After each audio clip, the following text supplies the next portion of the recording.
మరి గుర్తుండదు. ఇంతున్న కోచింగ్ సెంటర్‌లకి ఎందుకు స్టూడెంట్స్ ఎక్కువున్నారు? ఆఫ్‌లైన్ కోచింగ్ నేను మాట్లాడేది.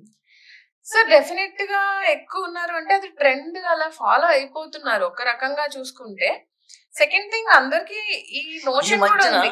ర్యాంకర్లు సరే. నాకు తెలిసి హ్మ్. ఈ మధ్యన ర్యాంకర్లు ఓపెన్‌గా ఐ థింక్ మేము కోచింగ్ తీసుకోలేదని చెప్పడం అనేది ఈ మధ్యన జరుగుతుందేమో గత 2 ఏళ్ళుగా అనుకుంటున్నాను నేను. Yes sir. అది డెఫినిట్‌గా చాలా మంది they are coming out and telling అన్నమాట. చెప్తున్నారు ఖచ్చితంగా. మేమైతే కోచింగ్ తీసుకోలేదు అని చెప్తున్నారు. సెల్ఫ్ స్టడీ అని చెప్తున్నారు.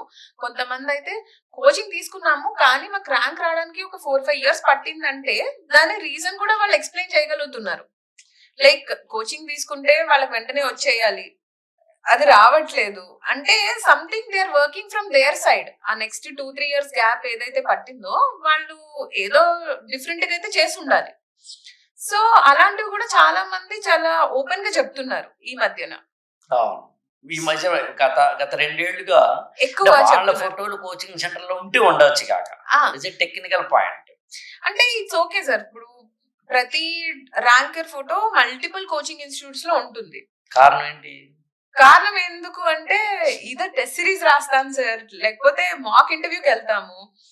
దేనికెళ్ళినా యూజ్ చేసుకుంటారు. అండ్ తర్వాత over a period of time like మనం ఇప్పుడు 3 అటెంప్ట్స్, 4 అటెంప్ట్స్ ఇచ్చిన తర్వాత మనకు ర్యాంక్ వస్తుందనుకోండి.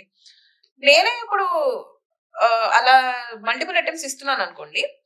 ఒక్కొక్కసారి ఒక్కొక్క కోచింగ్ ఇన్‌స్టిట్యూట్‌లో నేను టెస్ట్ సిరీస్ రాస్తాను. అండ్ ఇంక ఇంటర్వ్యూకెళ్ళినప్పుడైతే నేను ఆల్‌మోస్ట్ ఒక 7, 8 మార్క్స్ ఇచ్చుంటాను సార్.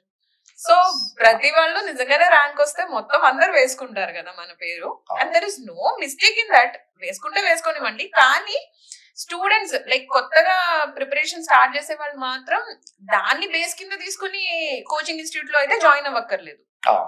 దే కెన్ అంటే డూ ఒకరిగా their own research and join that institute అన్నమాట. ఇప్పుడు అవేర్‌నెస్ కూడా పెరిగింది. పెరిగింది. కాకపోతే స్టూడెంట్స్‌లో ఏంటంటే ఎక్కడో ఒకడ కోచింగ్ తీసుకునే క్రమంలో ఒక శంఖంలో పోసిన తీర్థంలాగా ఓకే. వీళ్ళు ఆల్రెడీ ఒక ర్యాంక్ ఇచ్చారు కాబట్టి ఓకే. నాకు కూడా ఇస్తారనే ఒకానొక పాజిటివ్ వైబ్ తోటి వెళ్ళడం తప్పైతే కాదు. అవును. ఎవరి అవును. చాయిసెస్ వాళ్ళవి. ఇక్కడ ఒక క్వెషన్ అడిగాను నన్ను. నేనెందుకు ర్యాంక్ వేయను అని. నేను ర్యాంకర్ల ఫోటోలు వేయను కదా! ఓకే. అది అడుగు అక్కడ నుండి మిగతా వాటికి వెళ్దాం. యాహ్!